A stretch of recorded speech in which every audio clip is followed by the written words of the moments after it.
എടാ എന്റെ കല്യാണം കഴിഞ്ഞിട്ട് 3 മാസമായിരുന്നു. ഇപ്പത്തേക്ക് ഇടക്ക് ലൈഫ് മടുത്തെന്നൊക്കെ പറഞ്ഞാ എന്താ കഥ? എടാ പ്രേമിക്കുമ്പോ മാറി വിടുമോ? എന്നോട് വീട്ടിലത്തെ പണി മൊത്തം എടുപ്പിക്കുക. ഒരു വേലക്കാരനെ പറയുന്ന കാണുന്നത് ഇവിടെ അങ്ങനെ പെരുമാറുന്നതോ. എടാ ഇജാണ് ഓളെ കിട്ടിയത്. ആ ബോധം അനക്ക് വേണം. ഇജോളെ നിലക്ക് നിർത്തണം. എടാ ഓതിനോട് മിറ്റടിപ്പിക്കാൻ നെവൻ തുടപ്പിക്കുക ഒക്കെ ചെയ്തുകൊണ്ട് നിൽക്കടാ. അതൊക്കെ എൻ്റെ പോരായ്മയാണ്. ഇതാണ് പോലും ആണ് അവിടെ പോയി.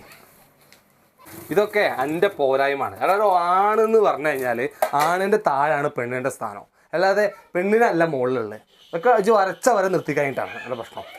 ഞാൻ വരക്കുന്നുണ്ട്, അത് പറഞ്ഞിട്ട് കാര്യമില്ല. എന്നാ ശരി നമുക്ക് പോകാം. അല്ല ഓള് മീൻ മുറിക്കാന്ന് പറഞ്ഞിട്ടുണ്ട്. അതും കൂടെ കഴിഞ്ഞിട്ട് ഞാൻ വരാം.